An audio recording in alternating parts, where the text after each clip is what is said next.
जय श्री राम, जय श्री बालाजी महाराज। मैं चाहती हूं कि लोग मेरी बातों से सम्मोहित हो जाएं। मैं चाहता हूं कि लोग मेरी तरफ देखें और अट्रैक्ट हो जाएं। मैं चाहता हूं आप दोनों ही इस कार्य को संभव कर सकते हो। तो कैसे संभव कर सकते हो? जैसा कि आपको पता है कि माँ की गुप्त नवरात्रि आ रही है और इस गुप्त नवरात्रि में गुप्त रहकर ये कार्य कर दीजिए। ऑफिस में जाते हो, लोग सम्मान नहीं देते, आप पर विश्वास नहीं करते, आप पे ट्रस्ट नहीं करते, तो दुनिया आपकी दीवानी हो सकती है। किस प्रकार से? लेकिन कुछ प्रयास आपको भी करना पड़ेगा।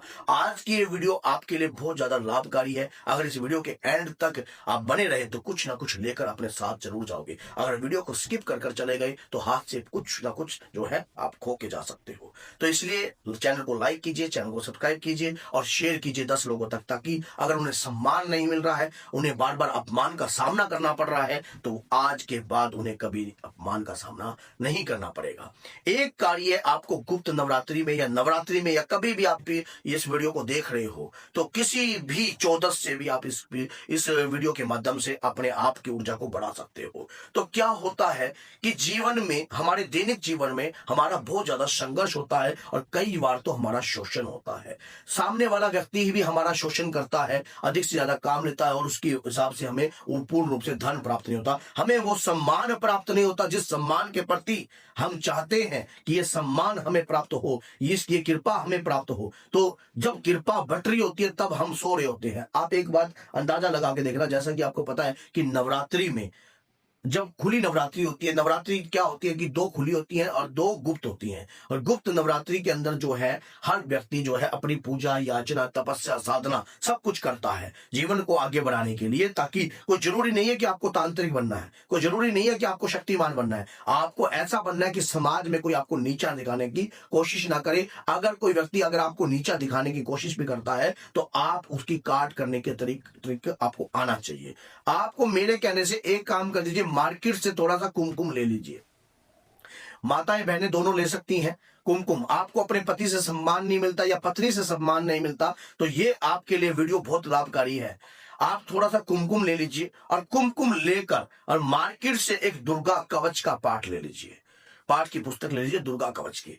नवरात्रि में आप 10 बजे से लेकर 12-1 बजे तक, जितना भी आपकी इच्छा है, आप वैसे तो छोटा ही होता है देवी कवच का पाठ, ज्यादा लंबा नहीं होता। या पूर्ण दिन में भी आप संकल्प ले सकते हैं कि मैं पूर्ण दिन में भी, अगर आप फ्री हो, आपके पास समय है, तो 3 या 5 पाठ आप पूर्ण दिन में भी कर सकते हो। नहीं तो देवी कवच का पाठ जो है मात्र 2 पेज का है, 2 पेज का ही पाठ है, ज्यादा लंबा नहीं है, ज्यादा लेंथी नहीं है। पाठ कीजिए और थोड़ा सा कुमकुम और चंदन का इत्र, माँ दुर्गा के चरणों में चंदन के इत्र के साथ आप तिलक लगाइए और एक तिलक आप अपने लिए बनाइए, जिसमें थोड़ा सा कुमकुम माँ दुर्गा के चरणों में लगाकर उस तिलक को इकट्ठा करते रहिए। चरणों में लगाने के बाद अगर आपके पास माँ का कोई विग्रह नहीं है तो कोई स्वरूप अगर माँ दुर्गा का आपके सामने है तो उसमें चरणों में भी लगाकर आप एक कटोरी में एकत्रित कर सकते हो। 2 बूंद आप इत्र की जरूर डालिए और चंदन का इत्र और कुमकुम ये एकत्रित करते रहिए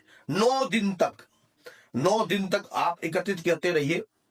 देवी मां से प्रार्थना कीजिए देवी कवच का पाठ कि आप जीवन में कभी नहीं छोड़ोगे। आंधी आए, तूफान आए और थोड़े समय बाद यही पाठ आपके मुंह पर मुंह जबानी चलने लग जाएगा। ये पाठ नहीं है, आपकी ऊर्जा है जो जागृत हो रही है। किसके माध्यम से? आपकी भक्ति से। माना जाता है कि जब ठंड का समय पड़ रहा होता है तब अगर कोई व्यक्ति ठंड में बाहर जाएगा या तो लोग उसे पागल कहेंगे या कहेंगे कि ये बेवकूफ है, या फिर उसकी आंतरिक ऊर्जा इतनी पावरफुल है कि वो ठंड भी जो है उसे चोट नहीं पहुंचा पा रही है। तो 2 काम हो सकते हैं, या तो जब कोई शेर के झुंड में कोई व्यक्ति जाता है या कुत्तों के झुंड में कोई व्यक्ति जाता है तो आप सोच के देखिए कि जो व्यक्ति अलग जाता है तो वो भी उसको देखते हैं कि हाँ भी ये अलग क्यों जा रहा है। अगर आप जीवन में वो काम करना चाहते हो कि जो अभी तक आपको नहीं प्राप्त हुआ है या सफलता की सीढ़ी को प्राप्त करना चाहते हो और तरक्की करना चाहते हो तो ये जरूर कर लेना इस गुप्त नवरात्रि। आपने देवी कवच का पाठ किया, मां से प्रार्थना कर दी। देवी कवच के पाठ में पहले चंडिका देवी को नमस्कार किया जाता है, गणपति जी महाराज को नमस्कार किया जाता है और हनुमान जी महाराज को नमस्कार किया जाता है, श्री भैरव बाबा को नमस्कार किया जाता है। ओम चंडिकाय नमः, इस प्रकार से आप पाठ को प्रारंभ कर सकती हो और मार्कंडेय ऋषि जी को भी नमस्कार किया जाता है। फिर उसके बाद आपने इस पाठ को 2 ही पेजों का ये पाठ होता है, माँ दुर्गा से प्रार्थना करने की, हे मातेश्वरी, मैं गुप्त नवरात्रि में रहकर गुप्त रूप से इस पाठ को करूंगा और अपने जीवन में भी इस गुप्त रहस्य को अपने अंदर संभालूंगा।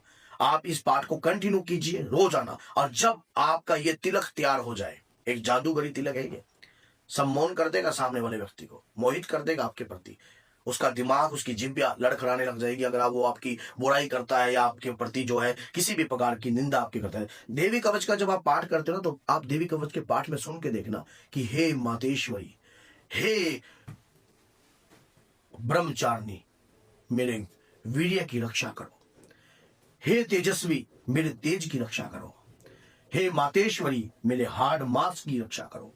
आप सोचो कि जब आप इस पाठ को कर रहे हो और ऊंचे स्वर में, तो आप एकदम एकदम सुन हो जाओगे जब रात्रि के समय ये पाठ आप करोगे। वो जो तिलक आपने लगाया है, माँ से प्रार्थना कर रहे हो कि हे माँ, मुझे सम्मोहित शक्ति प्राप्त हो। माँ के पास समस्त प्रकार की शक्तियां हैं, उच्चाटन, मानवचन, अघोर, तंत्र, काली विद्याएं, जितनी भी सम्मोहित, मोहित, विश्लेषण, सब माँ के पास है। दो गुप्त नवरात्रि के अंदर दुर्गा सप्तशी में इस बात का उल्लेखन है। भगवान शिव सिद्ध कुंजिका स्तोत्रम में इस बात को कह रहे हैं कि हे देवी, ये जितने भी मंत्र हैं, जितनी भी शक्तियां हैं, जितनी भी बातें हैं, सब मेरे द्वारा कीलित है। सिद्ध पुरुष, सदुपयोगी समय का करने वाला और समय का सदुपयोगी, समय पर वार और समय पर चाल चलने वाला व्यक्ति ही इन मंत्रों को सिद्ध कर सकता है। आप जिस वक्त गुप्त नवरात्रि में देवी दुर्गा कवच का पाठ आप करोगे, तो वो समय ऊर्जा से भरा हुआ है। ऐसे समय पर पाठ करना आपके जीवन और में रहस्य को खोल के रख देगा। जो भी आपके जीवन के अंदर कोई किताब बंद है, तो उसे खुले तौर पर आपको समझ में आने लग जाएगी कि आपके जीवन में क्या उद्देश्य है और किस उद्देश्य पे आपको चलना चाहिए। अगली बार जब ये पूर्ण कर लो पाठ, उसके बाद वो तिलक आप अपने मस्तक, अपने आज्ञा चक्र पर लगा के जाइए। अगर आप दुर्गा देवी का जब भी आप ये पाठ करते हो, पाठ कर 10 मिनट सुबह आप इस पाठ को कर अपने उस तिलक को लगाकर जाओगे, सामने वाला शत्रु स्तंभित हो जाएगा। कोई व्यक्ति अगर आपका विरोध कर रहा है तो मोहित हो जाएगा। कोई तंत्र आपके ऊपर करने की कोशिश कर रहा है तो उसके तंत्र की काट स्वयं अपने आप हो जाएगी। आपको किसी भी प्रकार का शस्त्र उठाने की आवश्यकता नहीं है। अगर ये बात मजाक लग रही है, अगर आपको इस बात पे ट्रस्ट नहीं है, तो आप भगवान श्री कृष्ण के अंदर इतनी सम्मोहन शक्ति थी कि उनकी वाणी में, उनके शरीर में जब कोई उन्हें देखता था तो मोहित हो जाता था, दोबारा लफ्ज नहीं निकाल पाता था। एक बार शुकनी ने भी स्वयं कहा कि कुछ तो है इस छलिया में, इनकी बातें जब कोई सुनता है तो मोहित हो जाता है। यह बात सच्चाई है। जब व्यक्ति की जिव्या कामना कर रही हो, कहते कि सरस्वती माइडिष्टता, वीणा पुस्तकधारणी, हंस वाहनी, मां संयुक्ता, विद्या दान करो मेरी मां।